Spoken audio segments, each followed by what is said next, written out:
नमस्कार, समाचारों के साथ मैं रजनी आप सभी का बहुत बहुत स्वागत करती हूँ। मोदी सरकार का बड़ा ऐलान। 2 फरवरी को होगी केंद्र सरकार और किसानों के बीच महाबैठक। इंटरनेट सेवा रहेगी बंद। चलिए बात करते हैं विस्तार से समाचारों की।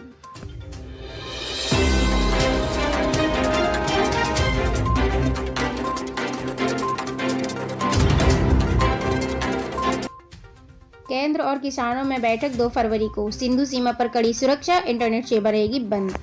अब समाचार विस्तार से। आप सभी को बता दें, केंद्र सरकार और किसान संगठनों के बीच वार्ता पटरी पर लौटती दिख रही है। दिल्ली में गणतंत्र दिवस के दिन किसान ट्रैक्टर रैली के दौरान भड़की हिंसा के बाद वार्ता में गतिरोध पैदा हो गया था, लेकिन सर्वदलीय बैठक के दौरान प्रधानमंत्री नरेंद्र मोदी जी के आश्वासन के बाद अगली बैठक अब 2 फरवरी को तय की गई है। गौरतलब है कि प्रधानमंत्री नरेंद्र मोदी जी शनिवार को सर्वदलीय बैठक के दौरान कहा था कि केंद्र सरकार ने किसान संगठनों को जो प्रस्ताव दिया था उस पर वह आज भी कायम है और किसान संगठन आगे की वार्ता के लिए आपस में तय करते कभी भी मुझे कॉल कर सकते हैं। मैं एक कॉल पर ही किसान संगठनों की बैठक के लिए व्यवस्था करवा दूंगा। इसके साथ ही बताया जा रहा है कि केंद्र सरकार द्वारा लाए गए कृषि कानूनों के खिलाफ सिंधु बॉर्डर पर किसानों का प्रदर्शन 67वें दिन में प्रवेश कर चुका है और इसी बीच प्रशासन ने सिंधु बॉर्डर दिल्ली हरियाणा पर सुरक्षा के कड़े प्रबंध भी कर दिए हैं। आप सभी को बता दें, गतिरोध को कम करने के लिए किसानों और केंद्र सरकार के बीच अगले दौर की बैठक जो बातचीत है वो 2 फरवरी को होगी। वहीं गाजीपुर बॉर्डर दिल्ली उत्तर प्रदेश की सीमा पर विरोध किसानों के प्रदर्शन का रविवार को 65वां दिन रहा है। आप सभी को बता दें, सिंधु सीमा पर इंटरनेट सेवा बंद की जाएगी। किसान संगठन लगातार कृषि कानूनों को रद्द करने की मांग पर अड़े हुए हैं।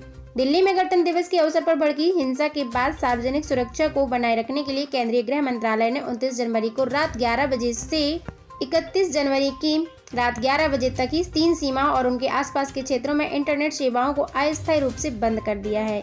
दिल्ली पुलिस ने एहतियातन नेशनल हाईवे 24 को बंद कर दिया है। इसके साथ ही प्रधानमंत्री नरेंद्र मोदी जी के ऑफिशियल ट्विटर पर ट्वीट किया गया है कि कृषि कानूनों के खिलाफ सिंधु बॉर्डर पर चल रहे किसानों के विरोध में प्रदर्शन के बीच जो बॉर्डर है उस पर बड़ी संख्या में सुरक्षा बल तैनात की जाती है।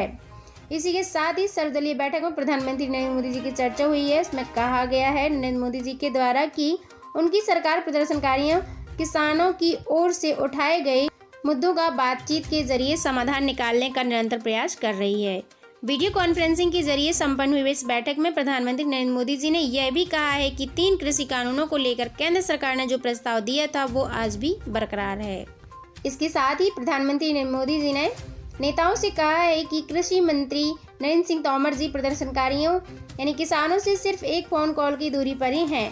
तोमर जी ने इस महीने की शुरुआत में किसान नेताओं को इस बात से अवगत भी कराया था और इस बैठक में राज्यसभा में नेता प्रतिपक्ष और कांग्रेस के वरिष्ठ नेता गुलाम नबी आज़ाद जी, लोकसभा में तृणमूल कांग्रेस के नेता सुदीप बंदोपाध्याय, श्रोमणी अकाली दल के नेता के साथ सभी लोग शामिल हुए। इसी के साथ मैं रजनी आप सभी से समाचार में अलविदा लेती हूँ। Thank you so much.